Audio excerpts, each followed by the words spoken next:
En la entrevista con Rodolfo Garza entendí algo brutal. Puedes construir imperios, puedes tener éxito, pero si no pones primero a Dios, todo lo que construyas será frágil y hueco. Hoy te reto, no sigas viviendo para acumular.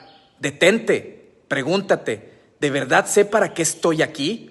¿O solo estoy corriendo hacia ningún lado?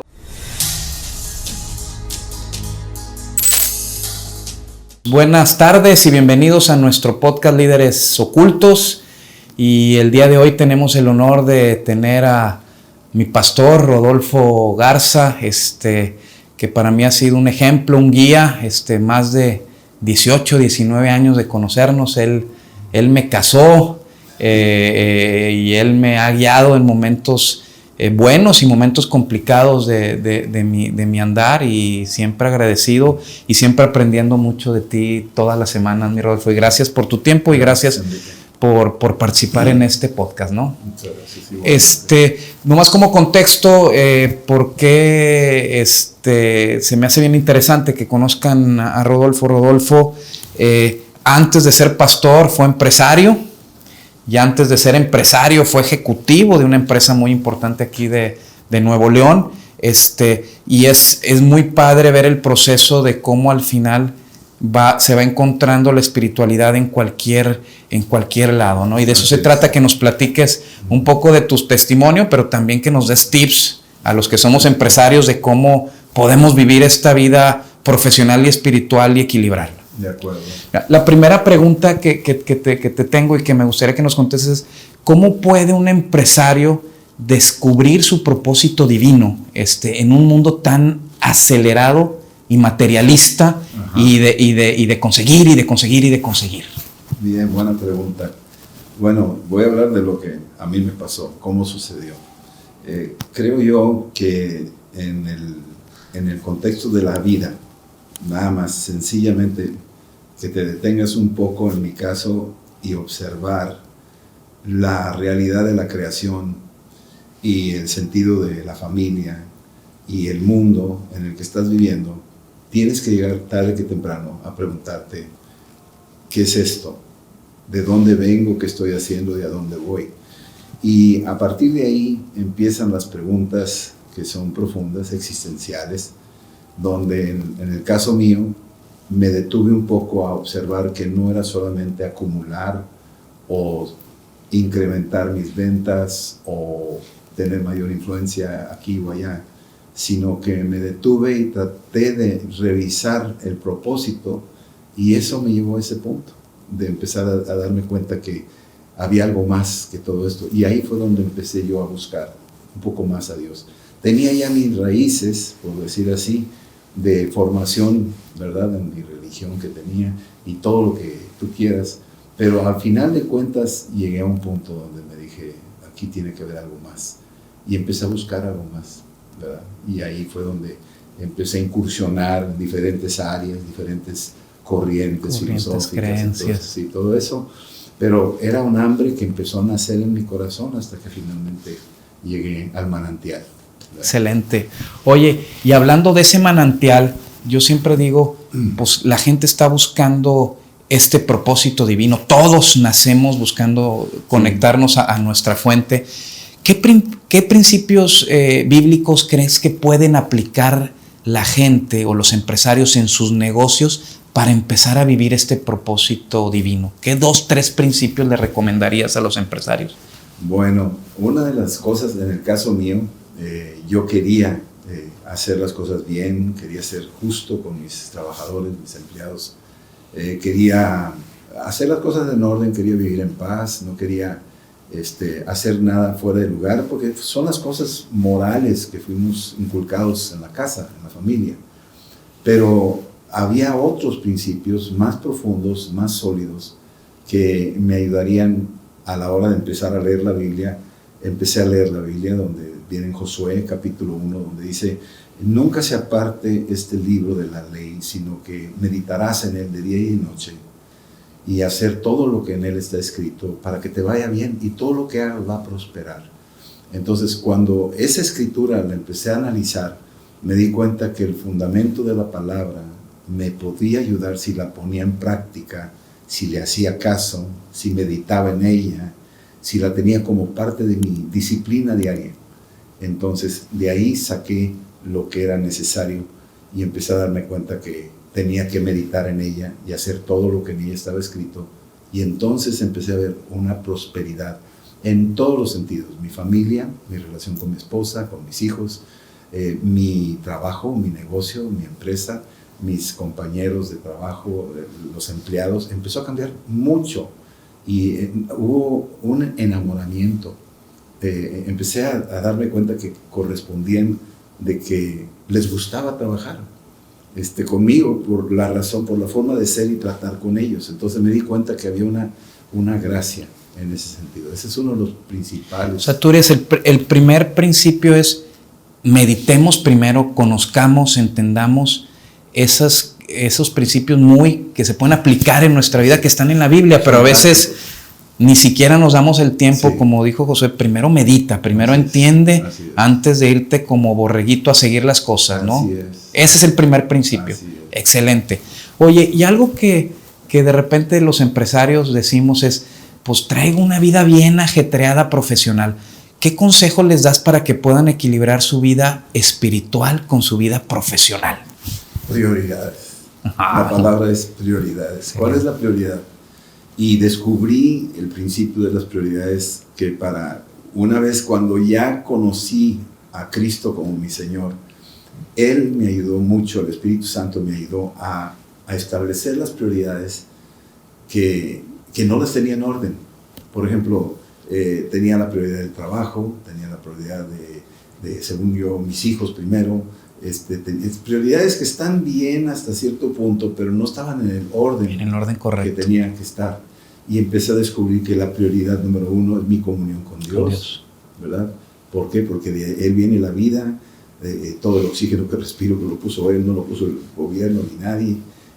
Cuando empiezo a darme cuenta que mi comunión con Dios era vital, es el número 1, entonces ahí empezó a reordenarse la prioridad en mi vida. Luego mi comunión conmigo mismo, en cuanto a mis principios y mi integridad, que no fallara, que no dijera una cosa e hiciera otra, sino que alineadito, mi cuerpo, mi alma, mi espíritu estaban alineados. Y luego mi alineación con mi esposa, que era la prioridad que tenía que entender que era antes que lo demás. Y luego mi prioridad con mis hijos, que una vez que tenga un matrimonio estable, puedo tener una hogar familia estable, correcto. Y dentro de todo eso incluyó el trabajo, incluyó mis responsabilidades como proveedor, y ese tipo de reorden de prioridades me facilitó mucho más a ordenar muchas áreas de mi vida, y eso me dio dirección, ya que estás alineado, ¿verdad? Eso fue lo que pasó conmigo. Excelente. Oye, y yo veo a mucha gente que de repente siente que se perdió su propósito en el ámbito profesional, en el ámbito de negocios. ¿Qué consejo les podrías dar para que se reencuentren en un propósito mayor, pero su preocupación principal es que se sienten perdidos en su mundo profesional o de negocios? ¿Qué consejo les darías?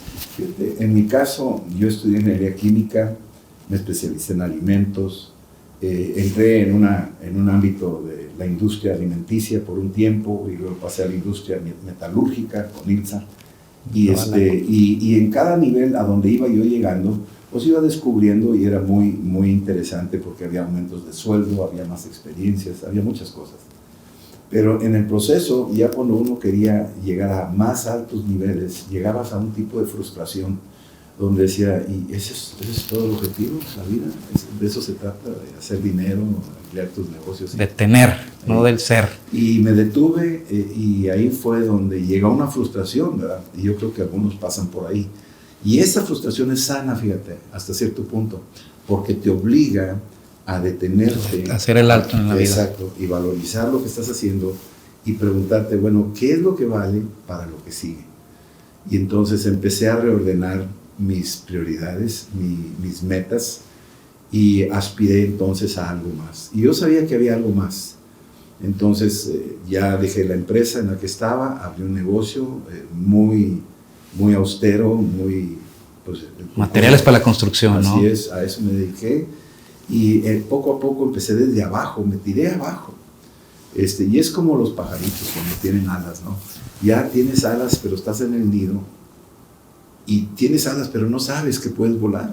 Y entonces estás frustrado porque ves a los demás volar. Y tú estás ahí todo emplumado, pero no puedes volar. Porque crees que tú no puedes volar. Entonces esa frustración te lleva a un punto donde dices, pues me voy a aventar. Voy a intentar, a lo mejor sí tengo alas y a lo mejor sí tengo la capacidad para volar. Y ahí fue donde me lancé a ser un empresario, o sea, mis negocios. Y cuando empecé a volar dije, wow, mira hasta dónde esto me ha llevado. Y así, cuando di ese paso, ya el siguiente fue más fácil. Cuando me dije, pues yo dejé esto, en cada etapa donde me sentía como truncado, frustrado, di un paso adicional y fue donde dije, pues voy a dejar los negocios y me voy a dedicar a las cosas del Señor. Entonces, a las empresas del Señor. Así es, y eso me fue llevando a niveles de mayor fe, mayor responsabilidad y descubrir el llamado. Pues yo creo que cada quien tiene un llamado distinto, yo lo respeto, pero en el caso mío así me pasó. Excelente. Oye, ¿tú qué características esenciales nos podrás compartir que dice la Biblia que debería tener un líder empresarial o de negocios? ¿Y cómo lo pueden aplicar? O sea, tú dices, oye, a ver, un buen líder empresarial, la Biblia dice que debe tener estas características. Híjole. Bueno, hay varios ejemplos en la Biblia de personajes que Dios escogió. Un Moisés, por ejemplo, un Abraham, por ejemplo, un David, o los apóstoles que Jesús escogió.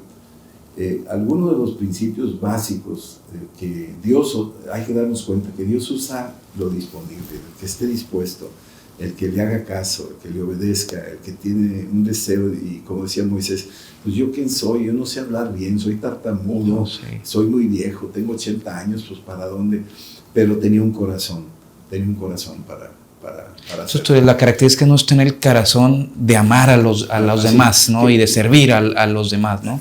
Servir a Dios y luego a los demás. La prioridad es esa, la conexión con Dios. Uh-huh. Cuando cuando Moisés vio la zarza ardiendo, él captó una visión y Dios ya traía un plan para él, pero Moisés no sabía que había un plan ahí. Él creía un plan a su manera, pero Dios dijo, no, tú mataste a un egipcio, creías tú que ibas a ser el líder de Israel, así no lo quiero de otra manera. Y entonces el líder tiene que entender que tal vez tienes tu propia idea de dirección, pero siempre será necesario conectarnos con Dios y a lo mejor Él te va a cambiar un poco ahí el esquema y te va a decir, no es por aquí, es por acá, y ser dócil de decir, ok Señor, no te entiendo, pero lo voy a hacer. Y ser dócil, ser obediente, creo que es una característica para un líder. Excelente, obediencia y estar con el corazón dispuestos a servir a Dios y a los demás. Así es. Excelente. Oye, y para todos los que tenemos empresa, ¿cómo podríamos influir de una manera positiva y espiritual a nuestro equipo de trabajo sin que se vea como impositivo? Porque siento que a muchos empresarios nos da un poco de miedo decirle, oye, pues vamos a hablar del tema espiritual, pero no queremos que se vayan, ya ves que ahorita son medio sensibles, pero ¿cómo recomiendas tú que podamos influir de manera positiva y espiritual a nuestros equipos de trabajo? Ajá. Bueno, varía según el caso, ¿no? Yo te hablaría de mi experiencia. Cuando yo tuve el encuentro, en la búsqueda tuve el encuentro con Cristo, un amigo me invitó a un desayuno de varones, de empresarios, oí el mensaje, me pareció muy tremendo lo que era un doctor, un dentista, y enseñó unos principios muy bonitos de lo que es seguir a Cristo, y yo creí en eso. Y finalmente fue cuando empecé a aplicarlo en mi vida, lo llevé a mi casa y luego a la empresa, al negocio. Y tenía ahí el personal, lo senté un día, le dije, quiero hablar con ustedes, algo que me pasó, y les compartí lo que me pasó. Y todos escucharon y todo muy bien, y hasta ahí, y regresaron. Había todavía la relación patrón-obrero, una cosa así, ¿no? Sí, como que siempre hay una línea ahí que pero invisible. En el camino, el trato que empezaba a tener con ellos, fue un trato de mucho respeto, mucho amor, no me malentiendan, ¿verdad? Pero era una manera de, como un papá con hijos. Y yo los veía a ellos como decía, pues yo no quisiera que mi hijo viviera en esa condición, quiero ayudarlo. Y entonces así fue como trabajé con ellos. Y en esa relación, poco a poco comenzaron a responder a ese afecto, a ese amor. Ya no me veían como el patrón, me veían como el papá, me veían como un amigo, ya me veían de otra forma, con respeto, con todos los lineamientos y todo, pero ya era otro tipo de relación. Así es. O sea, fuiste cambiando tu relación de patrón a alguien que realmente se preocupa por ellos y ellos reciben o responden más como una amistad. Claro, y eran más efectivos, más puntuales, amaban la empresa, el negocio, o sea, había de todo, había transparencia, se sentaban para pedir consejo, y cambió un poco ahí todo eso, ¿no? Y lo mismo con mis clientes, o sea, cuando venían, pues ya no era un cliente que pues, voy a venderle a él y va a traer un ingreso, sino venían y decían, ¿sabes qué? No te voy a comprar, hoy quiero platicar contigo un problema que tengo con mi hijo, ¿puedes escuchar? Sí, ¿cómo no? Entonces ya era otro tipo de... Algo pasó ahí. Sí, fíjate que yo en mis tiempos tuve materiales para construcción ahí con Cemex, en una empresa. Mi mejor vendedor era un pastor cristiano, porque iba con los clientes y ya no negociaba el precio ni la cantidad, sino que le daba un consejo de la familia, del hijo. Entonces ya al final era, ay, mándame lo que me tienes que mandar. Oye, el precio subió, no pasa nada, pero ya le había dado una consejería antes, ¿no? Entonces ya de manera natural se daba, ¿no? Porque estás preocupado por el ser humano. Sí, fíjate que tenía, cuando yo trabajé en la industria alimenticia, me enviaron a Chicago a especializarme en soya y en otras cosas. Y me mandaron a Alabama, donde había el mejor vendedor de esa empresa, el que vendía más de todos. Y me dije, tienes que ir con ese hombre y aprenderle. Y aprenderle. Y total, me mandaron con él. Se llamaba Ben Lucy. Iba con él y entonces pues, era el récord de ventas, ¿no? Un hombre ya grande. Y platiqué con él y le dije, oye, Ben, una pregunta. ¿Cuántos clientes tienes? Dijo, clientes. Clientes, se quedó así, clientes, tengo 2 clientes. Y yo dije, ¿cómo? Si eres el mejor vendedor de todo aquí en Estados Unidos, ¿cómo que tienes 2 clientes? Dijo, ¿a qué te refieres? O sea, los que te compran. Digo, sí, tengo 2 clientes, pero tengo muchos amigos. Muchos amigos. Y ya fue un mensaje tremendo. Me pegó, me quedé y yo dije, wow, este hombre trae otra filosofía. Y eso fue lo que yo aprendí de él. Dijo, sí, tengo 2 clientes, dice, pero tengo muchos amigos. Wow, me cambió la filosofía. Muy bien, muy bien. Oye, otro tema que siempre nos reta como empresarios, a los empresarios, es que tenemos una agenda llena de actividades, tenemos que estar y atendiendo amigos, no clientes, como dijimos, y a nuestros colaboradores, y nuestra agenda siempre se llena. ¿Qué hábitos espirituales nos recomiendas en medio de una agenda tan alocada y tan llena, que a ti también te pasa, ¿no? Tienes una agenda, entonces, ¿qué hábitos espirituales nos recomendarías a los empresarios? Bueno, yo recomendaría, primero que todo, mira, es como todo, ¿no? O sea, yo en la mañana desayunas, ¿no? Para alimentarte y tener las calorías para el día. Yo recomendaría un tiempo con Dios. Arrancar con un tiempo con Dios. Yo sí apartaría un rato, no te estoy diciendo horas, ¿verdad? Sino nada más un tiempo con Dios donde te sientas horas, alabas a Dios, le das gracias a Dios por lo que viene, lo que va a hacer, lo invitas a que te guíe, a que te ayude, a que te perdone si hay algo ahí que no está bien, y ponerte en manos de Dios. Y luego meterte a leer la Escritura. Yo recomiendo, no sé, que tengas unos 3 capítulos diarios de leer algunas porciones de la Escritura. Eso te va a llevar unos 10 minutos, ¿verdad? No es, suena mucho 3 capítulos, ¿cómo? Pues sí, ¿verdad? Leerlos despacio, subrayar donde te está hablando Dios en eso, y ya te alimentaste espiritualmente. Ya el espíritu es el combustible para todo lo que va a suceder en ese día. Ya invitaste a Dios, ya te nutriste espiritualmente, ya estás fortalecido en la parte interior, ya estás listo. Ahora sí vete a desayunar para tu cuerpo, y ahora de ahí en adelante muévete y a darle. Oye, si lo pongo en términos más de negocios, es ten tu junta diaria con tu coach Así espiritual, que es Dios, así es. y después lee un poco de Así los principios que Él te dejó, sí, que puedas aplicar en tus negocios. Esos serían los hábitos que tú nos recomiendas. Excelente. Oye, y luego otra pregunta que me hacen mucho es, ¿cómo poder dejar como empresarios un legado de nuestras empresas, pero que tenga el componente espiritual? Ajá. ¿Cómo le podemos hacer para esas partes? Que no nomás sea dejé mi empresa, sino dejar un legado espiritual. Sí. Bueno, eso también lleva tiempo, pero en la medida que vas avanzando y vas llevando adelante un estilo de vida. Por ejemplo, voy a decir algo que a lo mejor no lo tienes que hacer tú, pero yo lo hice. Llegó un momento donde los que estábamos ahí, les dije, miren, yo quisiera dedicarles un tiempo a ustedes para que tengan más donde sostenerse y llevar esta bendición a sus vidas, a sus casas, ¿sí? Entonces voy a suspender el jueves al mediodía, a partir de siempre cerrábamos como a las 6, 7, vamos a cerrar a las 2 de la tarde y quiero que vengan y vamos a sentarnos y vamos a platicar. Y les leía la Biblia. Pues llegó otras 2 empresas que supieron lo que yo estaba haciendo, suspendieron ellos y me mandaron sus trabajadores acá también.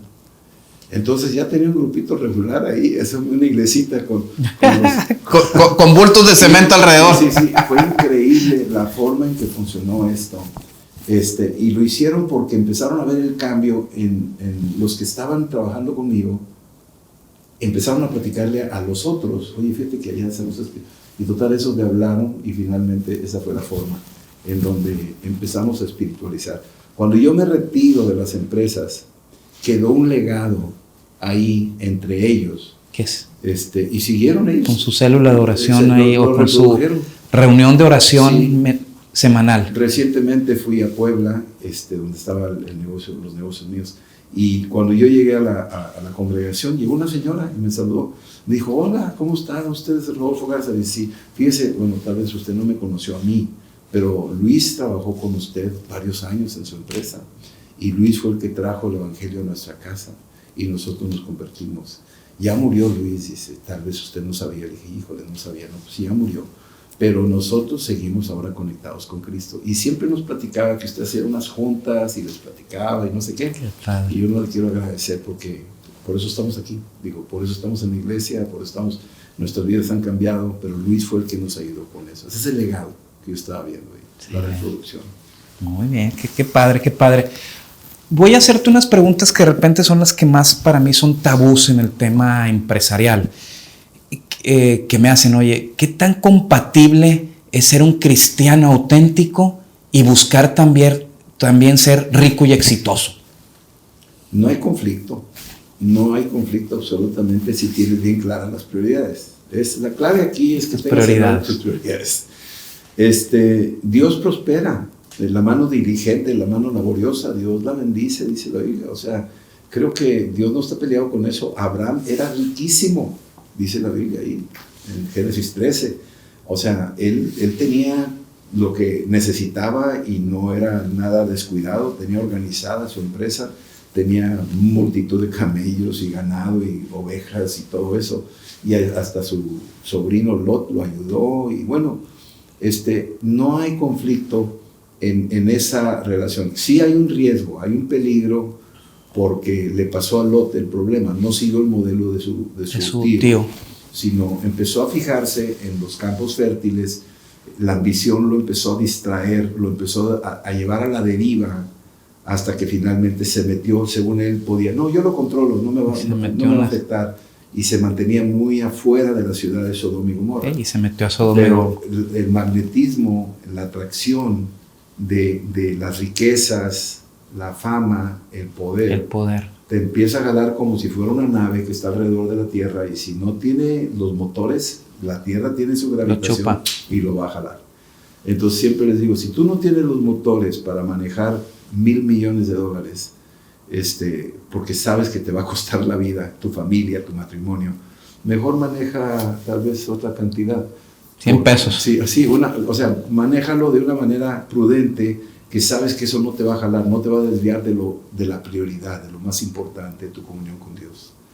Porque al final de cuentas Lot sí padeció mucho, se llevó de encuentro a la familia, porque quiso hacer mucho. Pero vemos el caso de Abraham, que se mantuvo en línea en su comunión con Dios, y Dios, después de que ya se fue Lot, le dijo, ¿sabes qué? Ve toda esta tierra. Es tuya. Es tuya. ¿Por qué? Porque me escogiste primero a mí y ahora te lo doy todo a ti. ¿Así? Entonces, ser millonario no es ningún problema. La cosa es que tengas los motores para no ser atraído, porque te puede distraer. Te puede jalar. Y te vas a desviar. Y que hagas tu Dios al dinero y al poder en lugar de lo que es lo más importante. Modos para poderte proteger: diezma. Dale el diezmo al Señor. Sé fiel con eso. Bendice a los que menos tienen. Necesitados. Da limosnas a los que no te van a poder pagar. Acuérdate de los huérfanos, de las viudas. O sea, estas empresas, si Dios te las da, no son para ti, son para que tú las administres y tú te bendigas y bendigas a lo que está alrededor hasta donde puedas extenderte, y Dios te seguirá prosperando. Yo veo empresas americanas que son muy entendidos en eso y están dando continuamente a las misiones, a los pobres, a los lugares donde hay hambre o hay guerra. Están, además de sus riquezas, y son gente próspera, pueden ellos bendecir, porque para eso es el talento, que se multiplique, pero no te lo quedas, sino lo administras para el Rey, para el Señor. Excelente. Oye, ¿qué dirías a aquellos que piensan que la parte espiritual, la parte de Dios, no tiene cabida en sus negocios o en las corporaciones modernas? Eso ha existido a lo largo del tiempo. Cuando Jesús nació o estaba por nacer, a José y María le dijeron no hay lugar, los dejaron afuera, y el bebé nació en un establo. Perdieron una gran oportunidad de haberlo recibido en su casa. Y cuando pensamos de esa manera, estamos diciendo, Señor, tú hasta aquí, pero yo cierro la puerta, aquí no hay lugar para ti, acá afuera eres tú, y tú allá lo que quieras, el domingo es tuyo, yo soy bueno, no mato a nadie, pero yo quiero hacer mis cosas en lo personal, no te metas en esto. Cuando hacemos eso, estamos perdiendo una tremenda oportunidad. Hay que abrir la puerta y decirle, Señor, quiero que intervengas, me guíes, me des sabiduría, porque al final de cuentas las facultades que tengo no son mías, son prestadas. Todo lo que tenemos, las oportunidades en el país en el que vivimos, todo, si analizamos a detalle, todo es un favor de Dios. Entonces hay que tenerlo presente en esto. Y esa mentalidad de no espiritualizar tu empresa, que no haya ese ingrediente, te estás perdiendo de algo muy importante. Es una línea, es una lifeline que le llaman, es una línea de vida que le da una dimensión más alta a tu. Y como tú dijiste, perdemos, si lo pongo más desde el punto de vista pragmático, perdemos la posibilidad de servir a Dios y servir a los demás, porque una vez más estamos más enfocados, claro, en lo material o en lo general que en lo trascendental, que tiene que ver con esta relación de Dios, de amor y servicio a Él y a los demás. Así es, eso es exactamente. Creo que la historia de los talentos, ¿no? Que dejó el Señor talentos, a uno le dio 10, a otro 5, a otro 1, y esos talentos los pusieron a trabajar, pero al final de cuentas dijo, me diste 10 y aquí están 10, o sea, no se los quedó, se los dijo, aquí están tus 10 y aquí están tus 10, son tuyos. Y entonces el dueño de los talentos, que se los dejó en la administración, le dijo, ¿por qué has sido fiel? Te doy más. O sea, ¿sí me explicó? Esa es la mecánica. Y el que dijo, no, esto es nomás para mí, yo pienso que todo es muy duro y tengo que echarle ganas, sin ti no quiero que te metas en mis asuntos, yo lo hago aquí, yo lo entierro. Dijo, muy mal, hubieras contado conmigo, yo te lo hubiera devuelto si lo hubieras puesto a trabajar. Ya. Tengo unas últimas 2 preguntas. La penúltima tiene que ver, hay muchos empresarios que, como todo empresario, hay cosas que funcionan y hay cosas que no funcionan, ¿no? Entonces, el fracaso en los negocios es común, pero hay gente que no puede manejar el fracaso o no tiene las herramientas para manejarlo. Ajá. ¿Cómo les podríamos, a ver, la pregunta que te hago es, ¿crees que es parte de un plan divino de Dios en sus vidas este tema de fracaso? ¿O cómo lo podrían ver como parte de un plan de Dios? Bueno, a mal tiempo, buena cara, dicen por ahí. Me recordó, ahorita que lo decías, la historia de Hechos 27, donde el apóstol Pablo está en un barco y van supuestamente rumbo a Roma. Y tienen todo lo que quieren, ¿verdad? Y pues Pablo era un simple preso, un casi esclavo, por decir así, y va en el barco. Y él está diciendo, oye, es por allá, y no, hombre, ¿qué te pasa? Y nadie le hacía caso. Él era el que estaba haciendo algo muy raro, pero él se dedicaba a orar. Él estaba buscando a Dios. De repente vino una tempestad y envolvió ahí, y ahí es donde está el fracaso, porque el dueño del barco, pues perdió el barco, el capitán, que era después perdió la chamba, el centurión, pues ya qué voy a hacer. Entonces, y la gente que había votado, pues vámonos acá y no le hacemos caso a Pablo. Todos encontraron un terrible fracaso, una tempestad que los envolvió. Y finalmente, pues Pablo era dentro del problema, podríamos decir que él también estaba viviendo un fracaso. Pero él seguía orando. Y en la oración le decía al Señor, yo te pido, yo estoy bien, yo sé que voy a ir al cielo, pero los demás no. Así es que yo te pido que me los concedas, dámelos a ellos.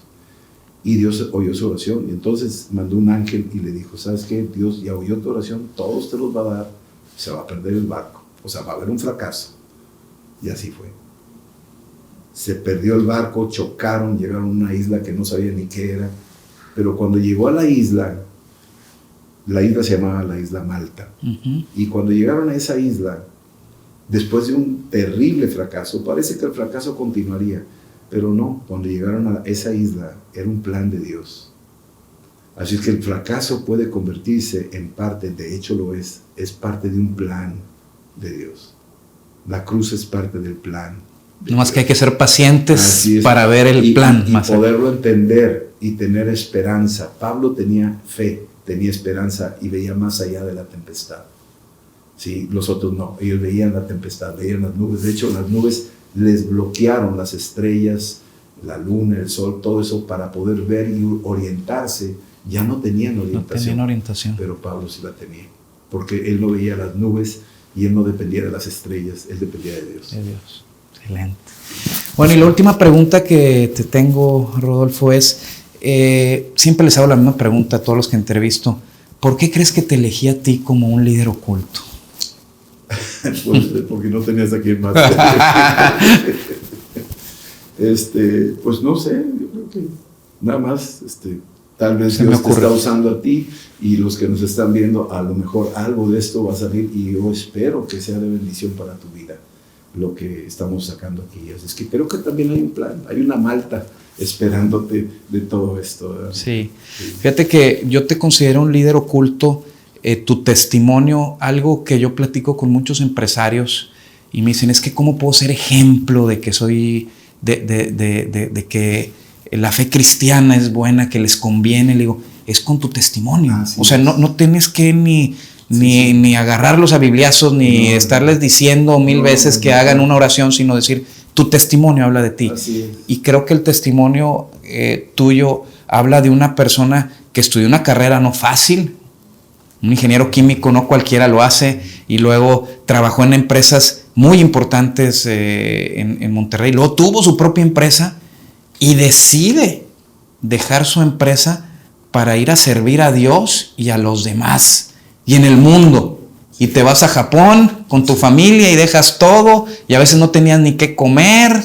Digo, la historia es fantástica, pero tú sigues sirviendo a Dios y sirviendo a los demás y no tienes que estar en los reflectores, no tienes que salir en el periódico, en las noticias, de que yo hice esto, yo hice aquello. Tú sigues sirviendo y como tú has dicho, la visión que tienes tú y para la iglesia son hechos, es salir a las calles, a los países, a las ciudades, a servir a Dios, servir a los demás, a través de enseñarles el amor que Dios tiene para ellos y que está buscando una relación con ellos, ¿no? Y no tienes que andar presumiendo ni diciendo nada. Y por eso para mí eres un líder oculto que nuestra audiencia es interesante que escuchen tu testimonio y que les sea, como tú dijiste, de bendición, de ayuda y que lo puedan aplicar dentro de sus negocios, ¿no? Sí. Te agradezco mucho tu tiempo, Rodolfo, y a todos los que nos están viendo, espero que esto sea de ayuda, de bendición, y como saben, nos pueden seguir en nuestro podcast en YouTube, Líderes Ocultos, ahí estamos. Muchas gracias y abrazo, mis líderes. Hasta luego.